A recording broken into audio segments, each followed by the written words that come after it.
Thank you very much, Apurvanand, for a very, very valuable intervention. Time, I know we have a good 45 minutes, so I'm not going to try and summarize or round up. We will, at the end, have time for everybody to get back to you. But I would immediately like to invite questions, comments, inputs from all the people who have collected here. Yes, please introduce yourself. Yeah, I'm Ashok Nagpal, therapist. तो जब नंदी को हम याद करते हैं कि उन्होंने अपनी मीटिंग के बाहर अपनी सांस खो ली, माइक थोड़ा पास कर लीजिए, कि अपनी सांस खो बैठे और कहा कि here I have met someone who is what आपने जो बताया fastest. Sorry, I think that I would say वो सांस खोने का मौका था, उसके बाद सांस अर्जित कैसे की उसको भी हमें साथ साथ सोचना है. I think गांधी हमें ये कह रहे थे, even in those days as historians here, and all of us know of the sexual experiments that he was looking and he was engaging with in that very time जब Noakhali rights हो रहे थे, जिसमें उनका एक जो ये मनु की जो डायरी आई है, अगर आप उसमें देखें तो उसमें उनका एक एक्सप्रेशन है, वो ये कि जो मैं चीज़ जी रहा हूँ उसमें somehow मैं मानता हूँ कि मनु अगर मैं तुम्हारी सिर्फ माँ बन पाऊँ, तो पता नहीं किस मिस्टिकल पैराडाइम में वो थे कि अगर मैं तुम्हारी सिर्फ माँ बन पाऊँ तो देश में वायलेंस डिसॉल्व होने लगे. अब ये मैं इसको मिस्टिकल कह रहा हूँ, बस 2 मिनट और मुझे दीजिए ताकि मैं अपनी बात कंप्लीट कर पाऊँ. प्लीज. साइको एनालिटिक मॉडल में हम गांधी की इस इच्छा को कि सिर्फ माँ अगर मैं बन पाऊँ तो बंटवारा सबसे कम रहेगा, क्योंकि हम ये मानते हैं कि मदर और बेबी में बेबी के पास बंटवारे को समझने का कोई रिसोर्स नहीं है. सो बंटवारे की लेंस को रिफाइन करने के लिए हमें उस दिशा में जाना पड़ता है, जहाँ हमारे पास 2 छोटी छोटी फाइंडिंग्स हैं. एक फाइंडिंग ये है कि बेबी को hate for all the neuro this thing, baby को हेट तब तक नहीं पता चलती है, उसकी बॉडी में वो चीज़ नहीं है कि उसको हेट का एहसास हो, जब तक मदर अपने लव के दायरे में थक कर हेट में ना आ जाए. और सेकंड जो पैराडॉक्सिकल चीज़ हमने समझी वो ये कि एक बार जब हम हेट से एक्वेंट हो जाते हैं, जो हम सब उसके साथ उलझे हुए हैं, एक बार जब हम उससे एक्वेंट हो जाते हैं, उसके बाद जब तक आप मेरे में मेरी हेट नहीं झेल लेंगे, मैं दोबारा लव आपसे ट्रस्ट नहीं कर पाऊँ. I will not be able to trust your love of me until you have first discovered the hate in me. So I would even go to the extent of saying today that Nandi ji ka wo comment has in a good way prepared us that Nandi is saying, I can't love anymore. I can see so much horror and feel it, I can't love. On the other hand, I think there is an impulse in the moment, because what makes Modi still choose Gandhi? And what makes us fret that he's saying he's owning Gandhi, he's going to possess Gandhi. Yes, there's a duplicity involved. But I think जो आपने experiment और मिलजुल के बात की, उसके अंदर मैं ज़रूर ये कहना चाहूँगा कि गांधी का लेंस हमें अभी भी खोजना है और ट्रांसलेट करना है अपने टाइम के लिए. क्योंकि जैसे आपने आइकमैन का अपूर्वानंद जी जिक्र किया कि he knew, but what he knew was that large number of humans were like animals for him. He had lost the maternal part, and that's where I feel Gandhi के वो words कि मैं सिर्फ माँ बनना चाहता हूँ, वो उस चीज़ की कामयाबी को उनके अंदर हासिल करने का जो ordinary words की होने की वजह से शायद हमें डरा देते हैं, हमारी एक्सप्लोरेशन की नीड को इवॉल्व नहीं होने देते हैं. मैं ये 2-4 चीज़ें कहने के साथ अपनी बात रोकना चाहूँ. Thank you so much. Thank you very much for organizing such a wonderful program. And I think there is, मैं हिंदी में बोलता हूँ कि पर्ची मैंने ही आपको भेजी थी. हाँ, मुझे मालूम. और उसका पर्पस ये था कि हम लोग तो कन्विंस्ड हैं लार्जली एक दूसरे से, और रिकॉर्डिंग इसलिए हो रही थी कि आम लोग, आम जनता लोग सुने कि थोड़ा सा उसका इम्पैक्ट उस पर जाए। तो ये दैट वाज द पर्पस। सो एक संदर्भ है जिसमें हम dynamics and impact of hate की बात कर रहे हैं, और संदर्भ सीधा और सीधा ये है कि 1925 में जो पौधा बीज डाला गया था आरएसएस और उसके पहले हिंदू महासभा, अब वो बट वृक्ष बन चुका है। पिछले 10 साल में अगर सब कुछ थोड़ा नॉर्मल रहता तो शायद ये सेमिनार हम लोग नहीं करते रहते। अपूर्वानंद जी को लास्ट में मैं सुना, थोड़ा मैं बाहर चला गया था। सीधा और सीधा आरएसएस बीजेपी अब बट वृक्ष बन चुका है, और हेट के जितने सेंटर्स, मल्टी सेंटर्स क्रिएट हो गए हैं, और उसमें कन्फ्यूजन, इल्यूजन सब कुछ एक साथ चल रहा है। कम्युनलाइजेशन एंड फिक्टिशियस हिंदुआइजेशन एक साथ चल रहा है। और मैं एग्जांपल दे सकता हूँ। मैं अजमेर में अभी था, तो मेरा टैक्सी ड्राइवर मुझे जयपुर ला रहा था, तो मैंने ऐसे ही पूछा कि क्या चल रहा है भाई, कैसे क्या है। ओबीसी का था वो, और कह रहा है कि मैं तो बीजेपी को वोट देता हूँ, उसी को दूंगा। मैंने कहा क्यों? वो तो स्कूल बंद कर रहा है, सारा प्राइवेटाइज कर रहा है, तुम्हारा सारा रिजर्वेशन ख़त्म हो रहा है, सब कुछ ख़त्म हो रहा है। तो उसका जवाब बहुत दिलचस्प था। बोला कि अरे मुसलमान को टाइट कर रहा है, मुसलमान को टाइट कर रहा है। कश्मीर दिखा रहा था मुझे, तो मैंने पूछा है कश्मीर में ज़मीन खरीदे हो? नहीं खरीदे हो? तो बोला सर नहीं खरीदे। तो बोले कश्मीरी लड़की से शादी वादी का कोई प्रस्ताव है? तो नहीं है। तो पॉइंट क्या है? पॉइंट कि परसेप्शन इस तरीके से बनाया जा रहा है, परसेप्शन बनाया जा रहा है। तो मैंने उसको समझाया कि अभी अगर सिस्टम चेंज हो जाए, थोड़ा बदल जाए, तो जो हिंदू, यहाँ दिलचस्प है कि मेजॉरिटी माइनॉरिटी के अगेंस्ट पूरा हेट्रेड फैला रहा है, थोड़ा सिस्टम ठीक हो जाए तो जितने हेट्रेड वाले हैं, मैं आरएसएस बीजेपी कह रहा हूँ, मुझे खुले कहने में कोई आपत्ति नहीं है, सारे मौलाना और नवाब के यहाँ जाके बिरयानी खाने लगेंगे, सारे जाएंगे। और खाया है, मैंने देखा है बचपन में मेरे गांव में, क्या वो चाइनीज़ तश्तरी और प्लेट में क्या बिरयानी और सेवइयाँ चलती थी, और वही आज तलवार लेके उनके सामने खड़े हैं। हमने रियल टाइट तो यहाँ का SC ST OBC होना है, रियल टाइट होना है वो। क्योंकि फिक्टिशियस हिंदुआइजेशन, मैंने कहा कि उनको जब जब ज़रूरत होता है तो हिंदुआइज इसको कर देते हैं कि आप हिंदू खतरे में हैं। कैसा मुल्क है ये, जहाँ राष्ट्रपति से लेकर प्रधानमंत्री, सारा कमांडर, सारा टॉप ब्यूरोक्रेसी, सब कुछ हिंदुओं के हाथ में, फिर भी हिंदू खतरे में है। इसका मतलब बहुत डरपोक समुदाय है, डरता है। मैंने कहा इस समझने की कोशिश हम सबको करनी चाहिए।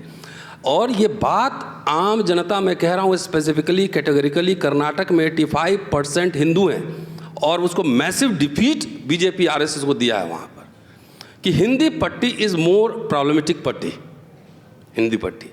हम लोग को अपनी अपनी बात सोशल मीडिया के थ्रू, डिफरेंट प्लेटफॉर्म के थ्रू, सिंपल लैंग्वेज में, यही आरएसएस किया है। घर घर में जाके साहब नौकरी करने जाते हैं, और उधर जाते हैं, वहाँ कान में, मैडम को कान में मंत्र पढ़ा देते हैं, वो कन्विंस हो जाते हैं। तो हम लोग को छोटी छोटी बातें, रियल जो विक्टिम होना है इस देश का, शेड्यूल कास्ट, शेड्यूल ट्राइब होना है। और हेट्रेड तो ये है कि मौलाना साहब के साथ बिरयानी तो खा सकते हैं, लेकिन कमर में झाड़ू और गले में मटका जो यहाँ के अस्पृश्य को ही लटकना है। और मैं अम्बेडकर को कोट कर रहा हूँ कि उनसे पूछा कि अनटचेबिलिटी क्या है, अस्पृश्यता क्या है, तो कहते हैं कि किसी हिंदू की जो है ना, वो हेट्रेड की जो मैक्सिमम जो एक्सप्रेशन हो सकता है, अभिव्यक्ति हो सकती है, वही अस्पृश्यता है। मेरा पॉइंट ये है, हेट्रेड फैलाने वाले कंपनी लैबोरेटरी में कुछ लोग हैं, और उसका जो वाहक है, जो करियर है, वो ज़्यादातर पिछड़ी और छोटी जातियाँ जो नीचे हायरार्की में वो हैं। कैसे उनको डीकम्युनलाइज करें, दैट इज़ द क्वेश्चन। और अपूर्वानंद जी लास्ट में जो बात बोले हैं बहुत ही शानदार है, और मैं एक एग्जाम्पल दे के बात ख़त्म कर दे रहा हूँ। पौड़ी का आपने आप सुना होगा एग्जाम्पल, बेटी की शादी होने, मुस्लिम दोनों फैमिली एग्रीड है, और वो जो है कोई दलित बैकवर्ड नहीं है, वहाँ का नगर अध्यक्ष है, नगर पालिका या नगर निगम का अध्यक्ष है, क्या नाम है, बेनाम, यशपाल बेनाम, और जहाँ तक मुझे पता है वो ठाकुर राजपूत है। उसको जब धमकी देके शादी कैंसिल करवा सकता है, तो इसका मतलब है कि कोई ब्राह्मण भी अगर रेडिकल और साइंटिफिक सोच का होगा तो उसको भी ये नहीं छोड़ सकते हैं। बाकी मुस्लिम और तमाम छोड़ लीजिए। इसलिए मैंने मल्टी लेयर्ड कहा। दयाल साहब को एक दिन सुन रहा था मैं, इन्होंने कहा कि नॉर्थ ईस्ट में जाके देखिए वहाँ क्रिश्चियन को भी एंटी मुस्लिम इस्लामी फोबिक बना दिया है। I am right sir? तो जिस लेवल पे, जिस लेयर पे मल्टी कॉर्नर्ड लेयर्ड ये प्रॉब्लम है, ये कोई आसान चीज़ नहीं है। हमको large number of activist, intellectual सब सोशल मीडिया, ट्विटर, फेसबुक पर जाइए, यूट्यूब खोलिए, जो बात कहनी है आम लोगों की भाषा में समझाइए कि बेटा ये मुसलमान टाइट नहीं होना है, रिजर्वेशन मुसलमान को नहीं मिला हो तो बेचारा अपना कसीदा करके टायर का दुकान खोल के, अंडा का दुकान खोल के, मुर्गी का दुकान खोल के अपनी जीविका चला रहा है। जब रिजर्वेशन ख़त्म हो जाएगा तो जो मिडिल क्लास का जो एक बीमारी होता है ना, ब्लड प्रेशर, शुगर, खेत में आरएसएस बीजेपी वाले भेज देंगे काम करने के लिए, सारे बीमारी ठीक हो जाएगा। कोट और शर्ट उतार देगा, टाई पर खाली पहना के रखेगा, क्योंकि रिजर्वेशन ख़त्म होने वाला है। बेसिक बात यह है, एंड दैट मैसेज जो है उसको तो हमको जब तक नहीं पहुंचाएंगे, कोई अपर कास्ट एलीट सबका बेटा ऑक्सफोर्ड कैम्ब्रिज में अमेरिका में पढ़ रहा है, जितने संघी और ये बीजेपी के लीडर्स हैं, जाके देखिए। रविशंकर प्रसाद ने भी डाला था, मध्य प्रदेश का सीएम डाला कि मेरा उसका बच्चा कहाँ अमेरिका पढ़ रहा है। तो वायलेंस, हेट्रेड में ये ज़्यादातर जो मैक्सिमम लोग हैं वो जा रहे हैं, उसको कैसे डीकम्युनलाइज करेंगे, that is the challenge before us. Thank you. Thank you Ratna. Identity के बारे में बात कर सकें, how important national identity has become and how it's incorporated with in people's mind, और उससे कितनी सारी चीज़ें कनेक्टेड है, material realities, whether it's employment, whether it's other things, और एक थ्रेट क्रिएट किया जा रहा है कि एक नेशनल आइडेंटिटी है, वेदर इट्स हिंदुत्व आइडेंटिटी, और जो भी उस आइडेंटिटी में फिट नहीं करता है, you have to be a good Muslim but whether to be part of India, and that takes a lot from whether it's Germany और Germany Holocaust period, but also from former Yugoslavia, how important national identity was and the Bosnian war etcetera. So maybe you could talk about that.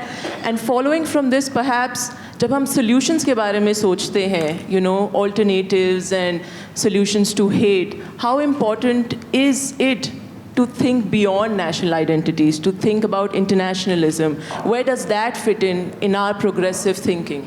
Thank you. ये जो बातें सारी discuss की जा रही है, ये खतरा देश पर भयंकर तरीके से मंडरा रहा है, और इसके लिए हम सबको सोचना चाहिए।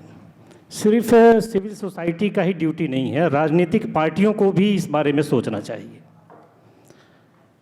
इसके समाधान के लिए संदीप पांडे जी और विश्वात्मा भरत गांधी ने एक प्रयास शुरू किया है। एक ऐसा अलायंस बनाने की शुरुआत किए हैं जिसमें सभी सामाजिक संगठन जो भाजपा के खिलाफ है और राजनीतिक पार्टियां, उन सबको एक प्लेटफॉर्म पर आना चाहिए। क्योंकि हमने ये देखा है कि नेता नगरी सिर्फ अपने लिए काम करते हैं, ना कि लोगों के लिए काम करते हैं। इसलिए हमें बड़े पैमाने पर अलायंस बना करके मुकाबला करने के लिए तैयार रहना चाहिए। आज एक पार्टी नहीं बन सकती है, लेकिन एक अलायंस बन सकता है। उसका लिंक हमने शबनम के व्हाट्सएप पर भेज दिया है। हमने 2021 में एक चिट्ठी 25 पार्टियों और संगठनों को लिखा था, लेकिन कहीं से भी कोई जवाब नहीं आया कि भाई धार्मिक ताकतें एकजुट हो गई हैं, भाजपा के नेतृत्व में एकजुट हो गई हैं, लेकिन उसके खिलाफ जो ताकतें हैं वो सब बटे हुए हैं, लेकिन एकता की ज़रूरत है। एक भी मेल का जवाब नहीं आया। आप अंदाज़ा लगा सकते हैं कि लोग कहाँ खड़े हैं। मेरी आपसे रिक्वेस्ट है जी। कि जो आज सब्जेक्ट है ना डिस्कशन, बस मुझे यही कहना है। Thank you very much. Thanks for organizing this, because it was really an important topic of day-to-day life that we are seeing.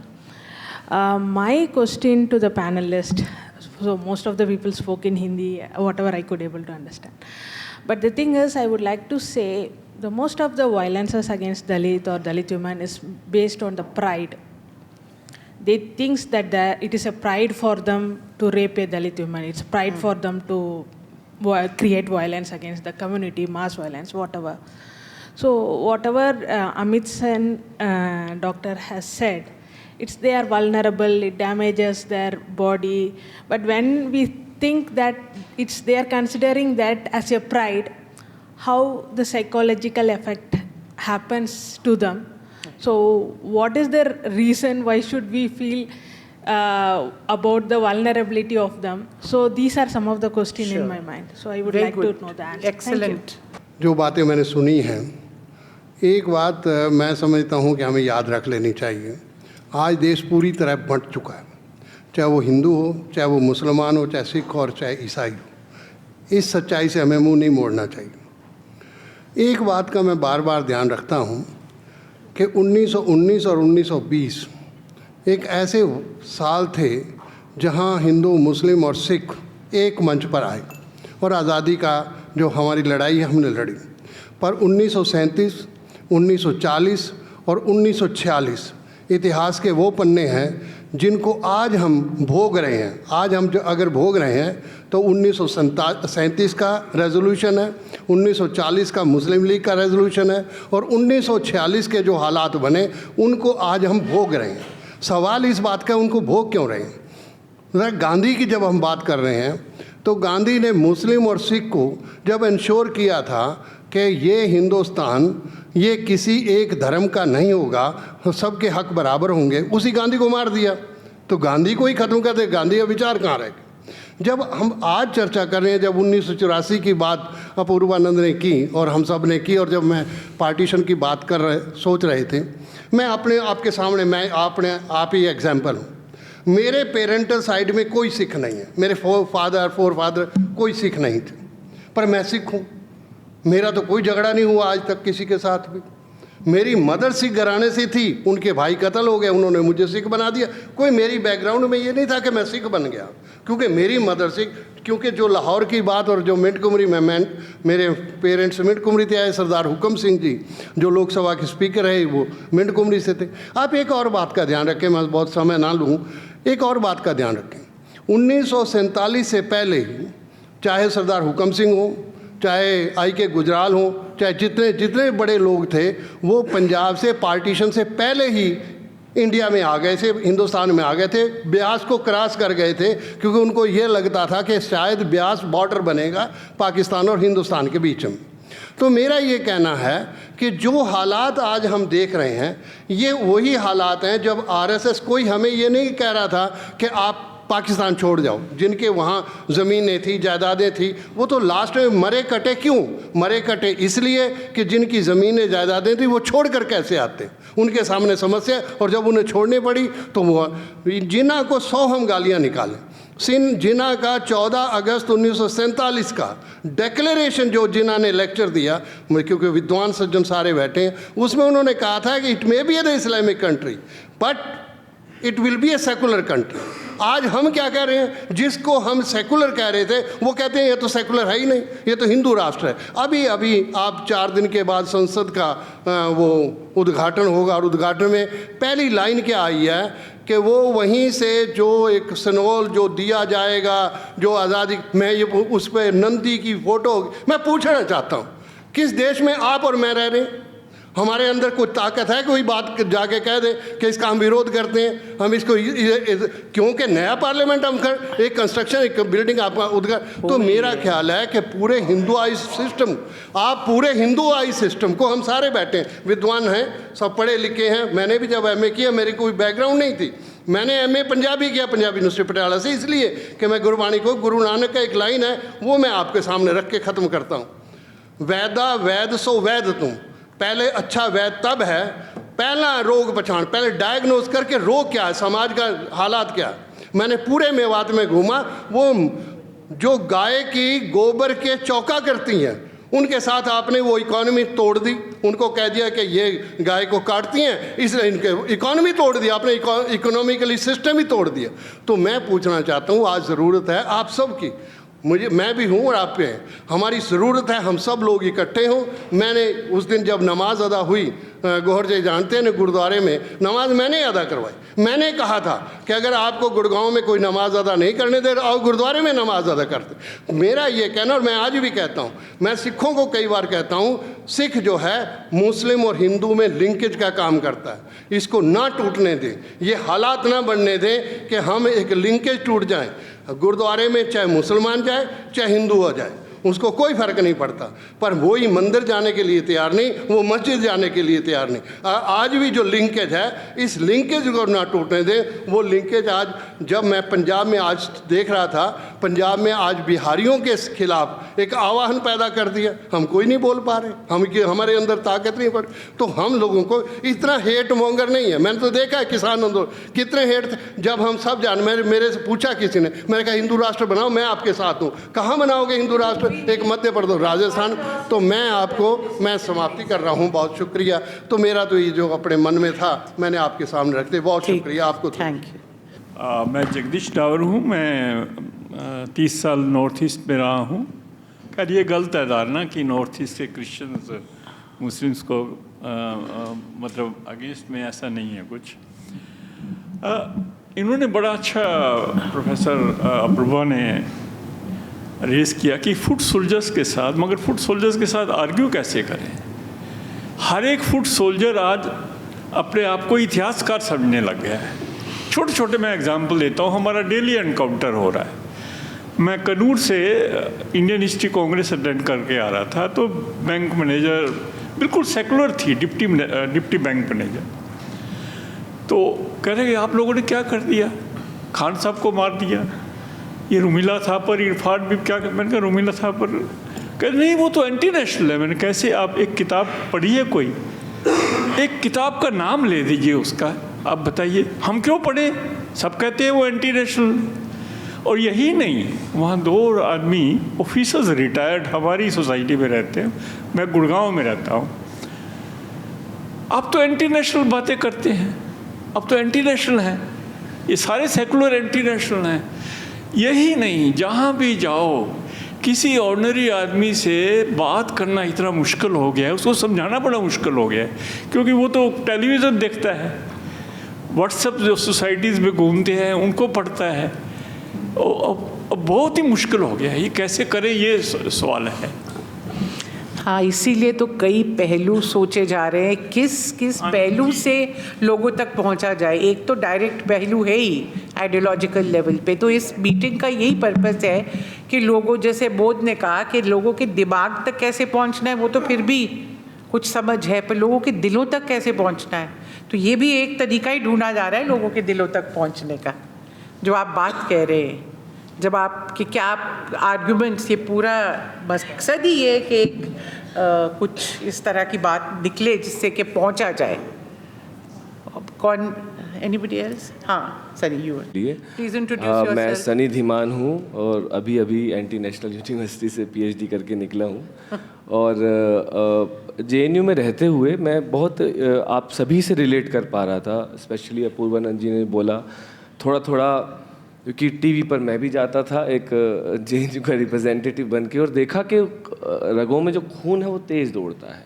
अचानक कैमरा शुरू होता है तो मैं भी, मेरे सामने वाले बीजेपी के पर्सन को मुझे डिमीन करना है, उसे ट्रोल करना है, अचानक हेट पैदा हो रहा है।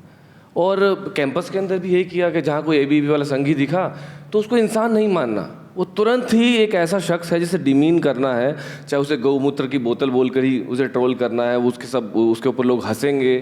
ये मैंने किया। और अभी पिछले जब पीएचडी लिखने बैठ जाते हैं तो अपने सब दुकानें मैंने बंद कर दी और पढ़ना शुरू किया, लिखना शुरू किया और टीवी से अपने आप को आउट किया। और उससे पहले जैसे मैंने मृदुला मैम से भी शेयर किया कि मैं गलती से विपासना कराया। विपासना के दौरान मुझे ये पता चला कि the moment you hate somebody, वो हेट्रेड का पहला विक्टिम आप है।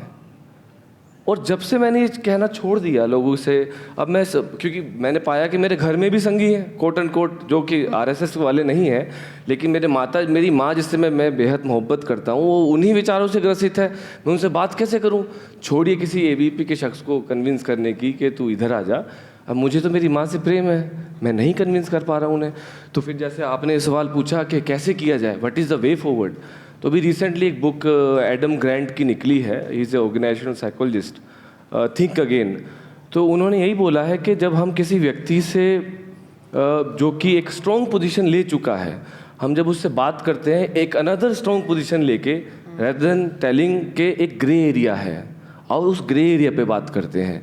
किसी संघी से भी आप बात कर रहे हो या किसी मुसंगी से भी बात कर रहे हो, किसी भी राइट विंगर से आप बात कर रहे हैं, तो उसे अगर आप ग्रे एरिया की तरफ लेकर आ सकेंगे, जो आप कह रहे हैं हो सकता है, लेकिन इधर की दुनिया भी देखने की कोशिश करो। और मेरे इस मेडिटेशन के प्रैक्टिस से जो डे टू डे, क्योंकि अब मैं जेएनयू में नहीं रहता, मैं मुजफ्फरनगर में रहता हूँ, लोगों से मिलता हूँ, बात करता हूँ जो अलग अलग खेमों में जा चुके हैं, थोड़ी लर्निंग मेरी हो रही है कि वो हेट्रेड को पहले अपने अंदर से दूर करना ज़रूरी है, क्योंकि आप सही रास्ते पर नहीं जा रहे हैं। आपको लग रहा है कि आप हेट को रोकने के लिए एक और थोड़ा सा गुस्से में आके बात कर रहे हैं, but that won't help us. So मैं इस प्रोग्राम के बाद जो यहाँ पर साइकेट्रिस्ट हैं उनके साथ में थोड़ा और डीपर इसके बारे में जानना चाहूँगा। That's my just casual understanding about how meditation even can make us good to respond to hate. Thank you. मैं Gurvinder Singh, just simple businessman, और इतने लर्नड पर्सन्स के बैठे हुए बीच मेरे को गर्व महसूस हो रहा है। 3 चीज़ों का जो मैंने निरीक्षण किया है और देखा है, हिंदी में बात इसी कर रहा हूँ कि दूर तक जाए। हाँ जी। इसका अगली बारी टॉपिक लव रखिएगा। ठीक। We are talking problem, we should love, we should go for solution. हमारा ध्यान हल की तरफ होना चाहिए समस्या से ज़्यादा। सेकेंड थिंग, जो ईगो प्रॉब्लम है जो समाज में हिंदू मुस्लिम सब, मैं अच्छा, तो अभी बात शुरू हो जाती है। मैं अच्छा, दूसरे को बुरा बाद में बोला जाता है। इससे थोड़ा सभी अपने अपने तरीके से, जैसे भी नेट पे जाना है, जो भी परिधान लेने हैं उसको करेंगे। थर्ड थिंग, मैक्सिको में एक ना ट्राइब है, वो ये नहीं बोलते आई एंड यू नहीं बोलते, मी, you are another me.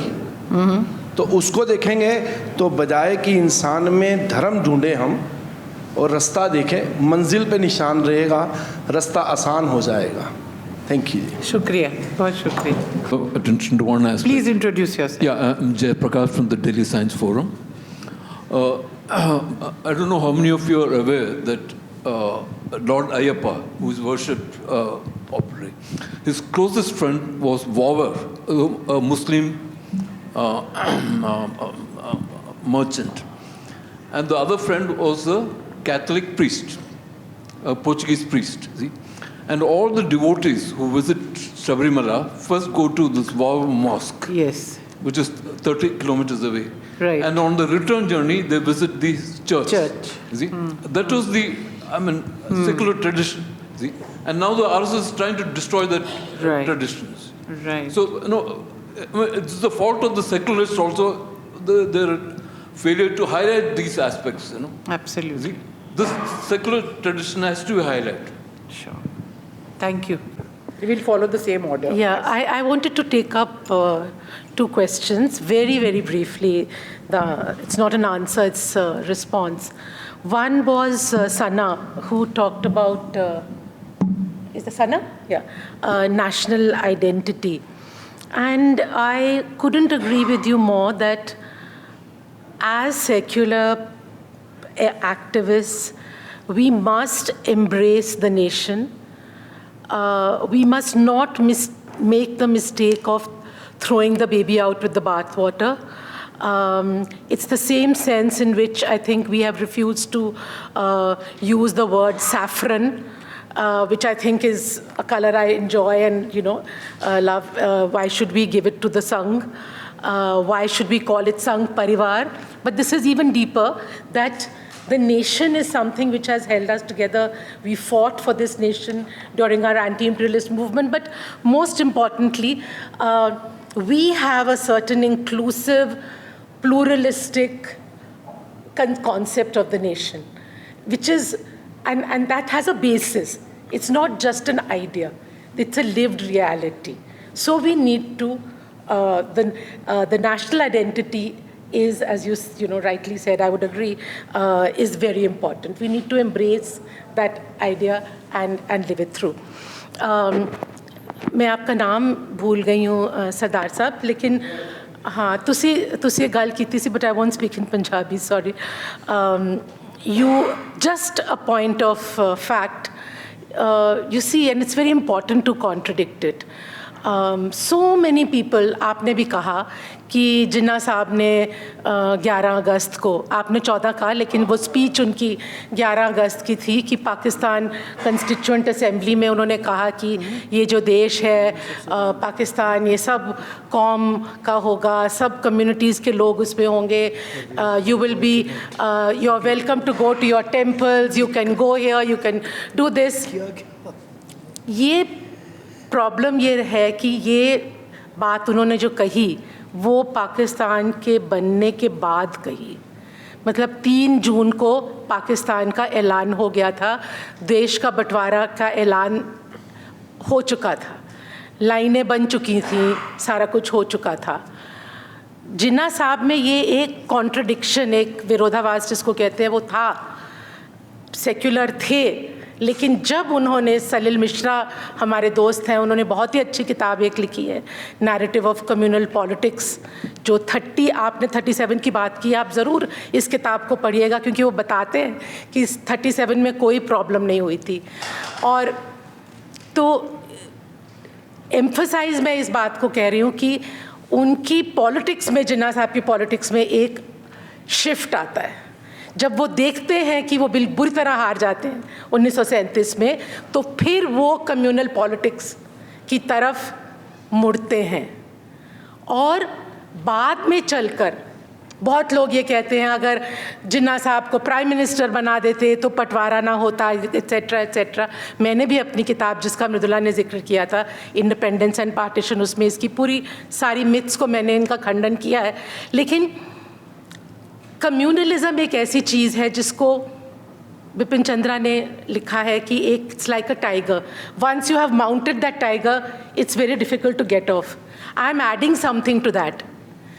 You may get off that tiger, but there'll be many tigers with many riders who are astride those tigers. They are not going to get off.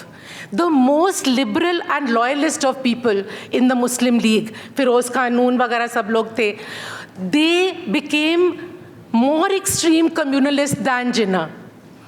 Within communalism, the tendency is always to move from the liberal to the more extreme side. तो ये ज़रूर बात आप ध्यान में रखिएगा। Thank you. Doctor Sen. मुझे ये नहीं मालूम कि मैं किस चीज़ों पर रिस्पॉन्ड करूं, बहुत कुछ कही गई हैं, लेकिन मैं शुरुआत करूंगा अपूर्वानंद जी, आपने जो कहा कि ये मैंने नोट किया है, this is a phrase that you used, ये फ़ायदे का धंधा हो गया है कई लोगों के लिए, and the extent of violence, vulgarity, evil in their designs is repugnant, मतलब सहन नहीं होता है ना। पर हो सकता है somewhere down the line that is what they want to achieve, because many of us in this room, the way we responded to that is with extreme discomfort, despair, and perhaps even anger, right? Now, the question is that if we have to address what's happening, perhaps in the larger majority. So there are these hate mongers who are doing it for, जैसे आपने कहा, अपनी रोजी रोटी, अपने promotion, and they take it down to a level which is despicable, and perhaps we need to understand that as well. लेकिन अगर हम उसके साथ जुड़ते हैं और उसमें react करते हैं, so this is in some ways very provocative, isn't it? Also, अगर हम react करते रहते हैं, तो हम भी तो एक तरीके से we are only feeding into that whole sort of circular dynamic and politics of it, isn't it? How do we step out of that and begin to look at it more objectively and see that what is happening to perhaps some of these people who joined the bandwagon at the drop of a hat? What has happened to their lives and the generations that they come from, where whenever they have an opportunity, they want to align, even if it is by killing somebody or getting into a riot or mob violence. What are they achieving from it? तो ये जो taxi driver जिन्होंने कहा कि ये मुसलमान को सबक सिखा रहे हैं, उनके लिए क्या है इसके अंदर? What is it that we are not able to give to this taxi driver as a community, जहाँ उसको अपने identity के लिए, to feel good about himself, he needs to vote for, you know, BJP and to align to this narrative what is it?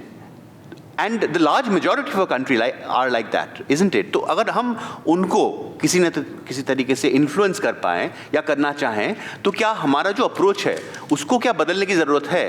क्योंकि हम तो polarise हो रहे हैं ना. अगर हम रिएक्ट कर रहे हैं इस पे, तो हम तो we are playing into the polarization, aren't we? Right. And I'm not saying that we don't at all critique it or try to understand it or give into it and say that हम भी आपके साथ जुड़ जाएंगे. ये नहीं कह रहा हूँ मैं बिल्कुल भी.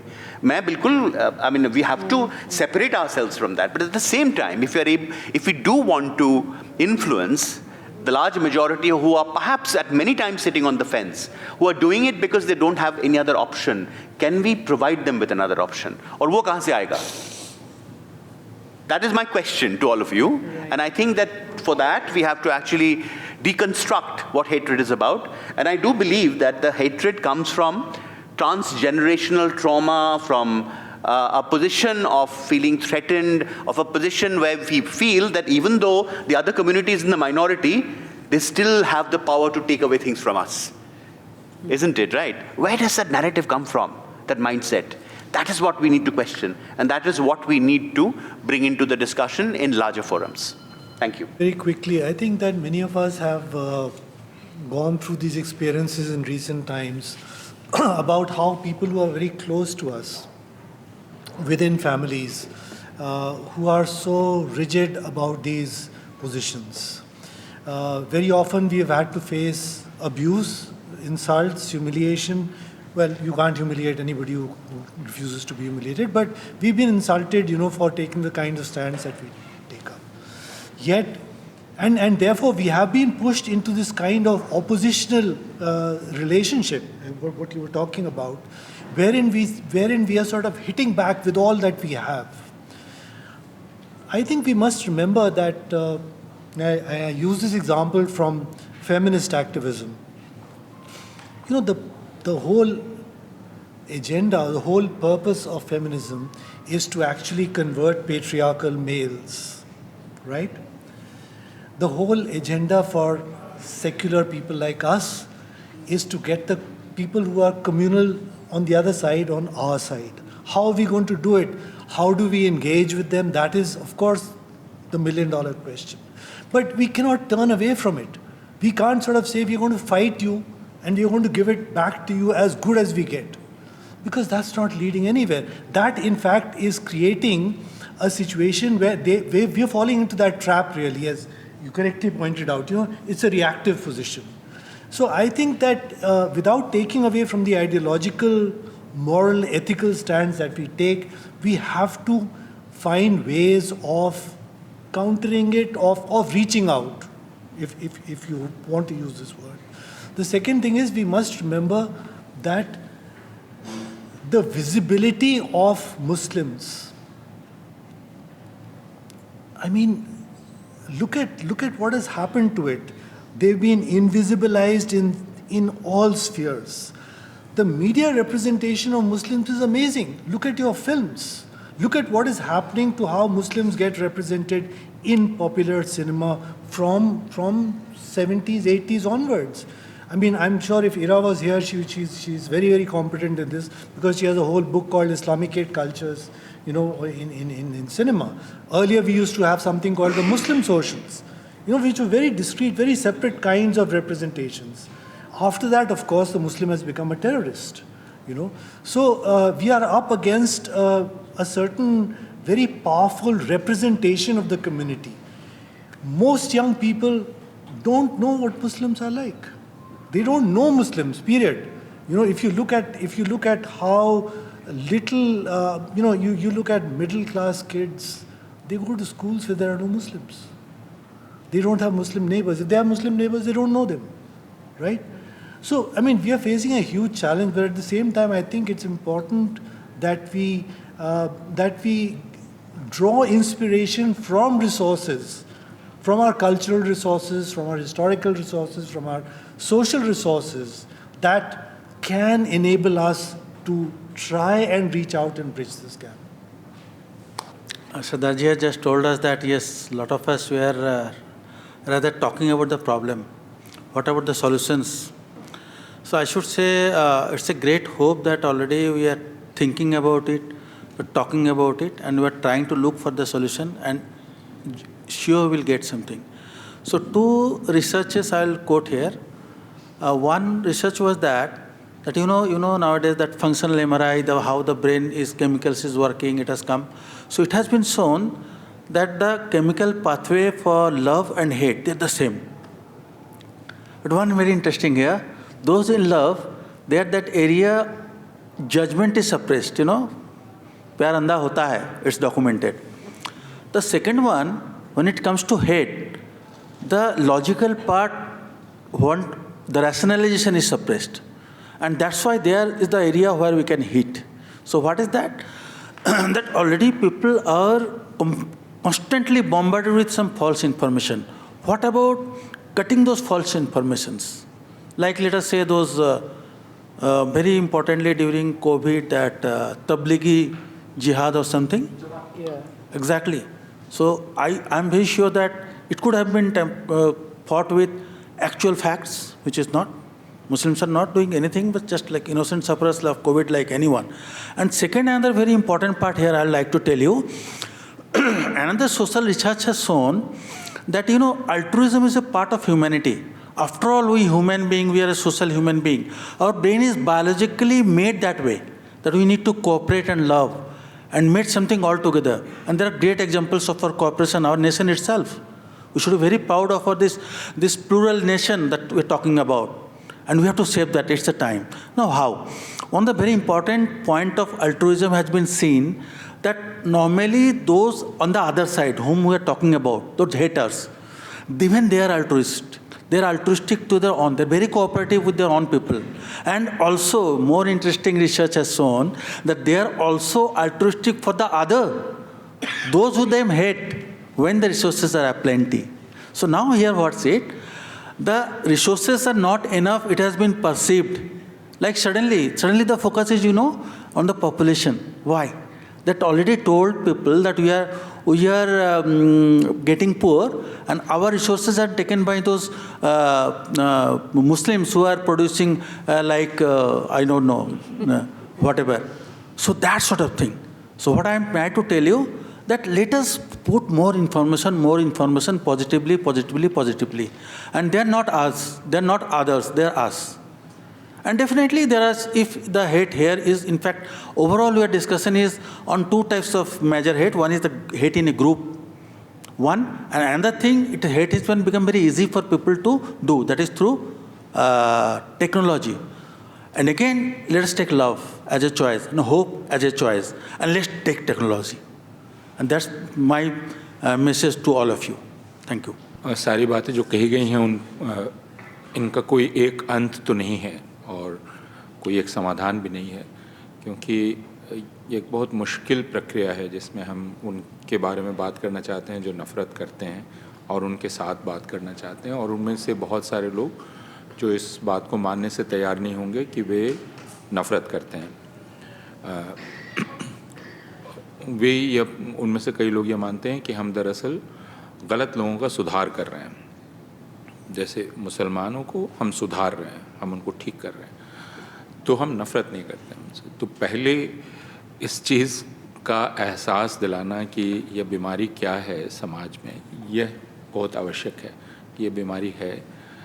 इसको अभी तुरंत हम कोई तरीका नहीं बतला सकते, लेकिन इस बीमारी को बतलाना, और 2 हिस्से हैं। एक कि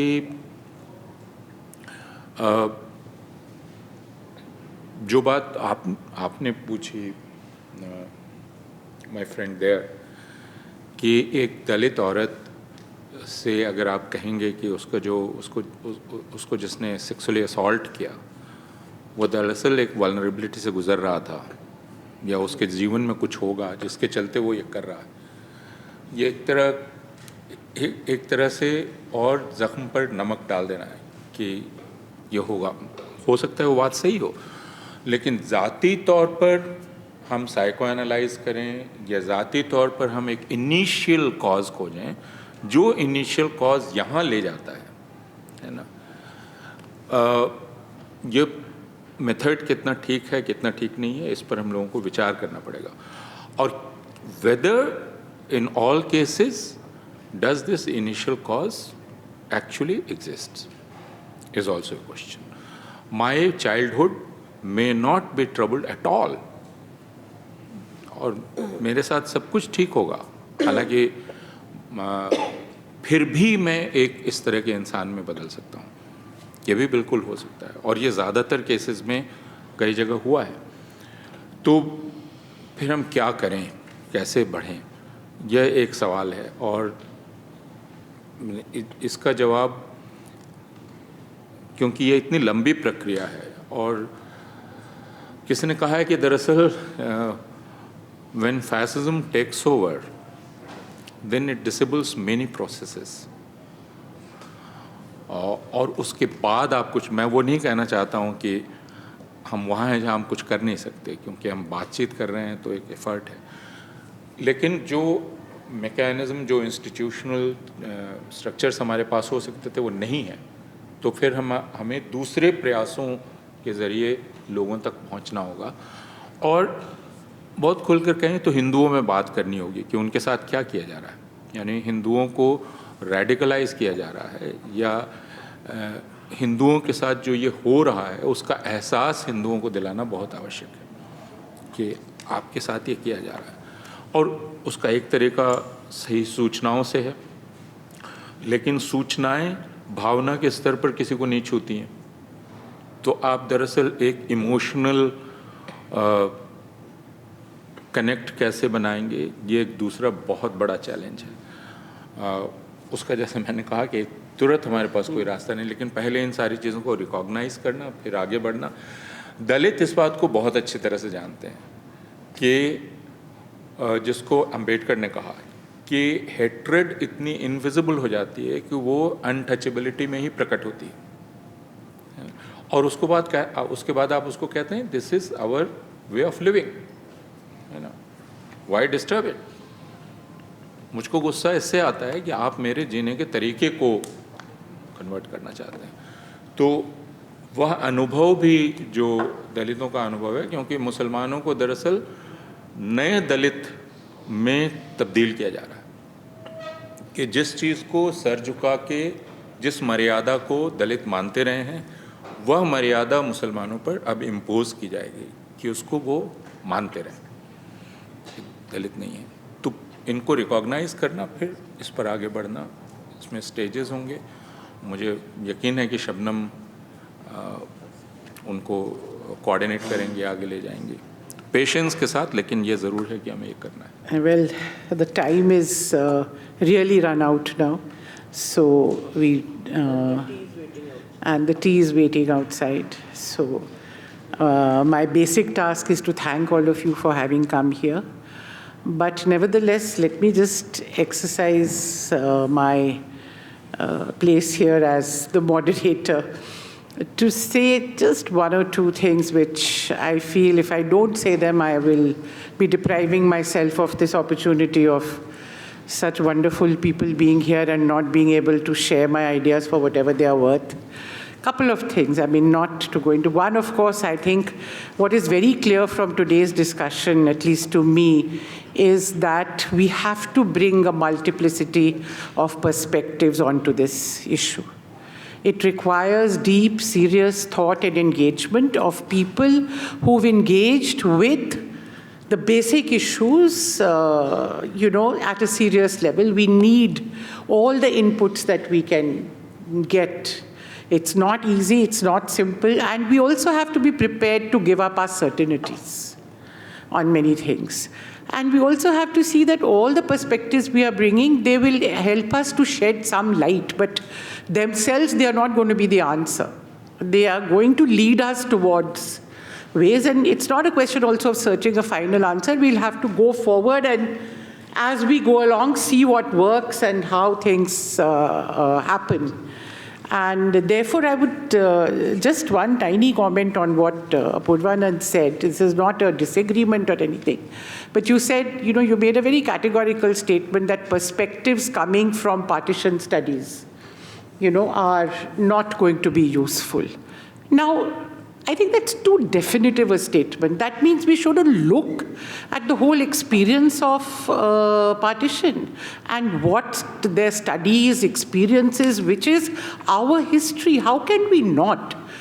Nobody's saying that you do a replica or you pick up something and apply it. Just as the Holocaust experience cannot be applied, Rwanda experience cannot be applied like you take a model and fit it here. Similarly, of course, the partition experience, but there is so much there from which we can benefit. All our great literature, some of which hardly both got a chance to mention one or two, but our films, our literature, all that resources which come out of partition, people responding to the partition, they're not confined, because ultimately all questions, whether at the level of literature or films, come down to basic human questions. Just as this is also a basic human question. And here I would like to say that, yes, as Ashok Nagpal, Professor Ashok Nagpal said, I think, we haven't talked about it at all, but we could talk about it at length sometime. I think we are missing out on Gandhi completely.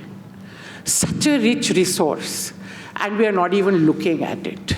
When we come to the issue of Dalits, for example, which was talked about, here is a man whose entire strategy was working on the perpetrators. And he's criticized for that. They didn't lead struggles of the Dalits. Fine. I'm not saying Gandhi is the answer, Ambedkar is not. I'm not taking sides on Gandhi versus Ambedkar. Of course, we have to look at Ambedkar, but we also have to look at Gandhi, especially if we are talking about how to reach perpetrators. This man, at the peak of his career in 1932, after the Gandhi-Ambedkar Pact, he doesn't go back home. What does he do? He goes on a 9-month Harijan Yatra, where he walks, he goes by boat, he goes by train, he goes by every conceivable mode of transport, deep into the villages of India, and goes into the toughest of places, sits in temple compounds, and talks to the priests, and talks to the Brahmins, talks to the perpetrators of untouchability, and tries to see how you can reach their hearts. You can condemn him, you can dismiss him only to your own loss. He's dead and gone.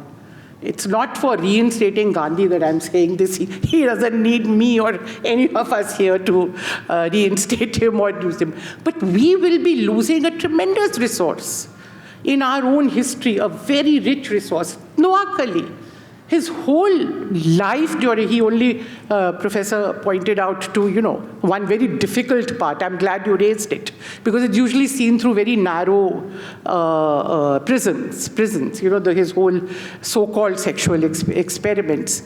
But I think there is so much in that last year of his life, where he continues to talk the language of love, and ultimately even is killed for it. Surely there is a lot that we can look at in terms of just resources for the kind of project that we are embarking on.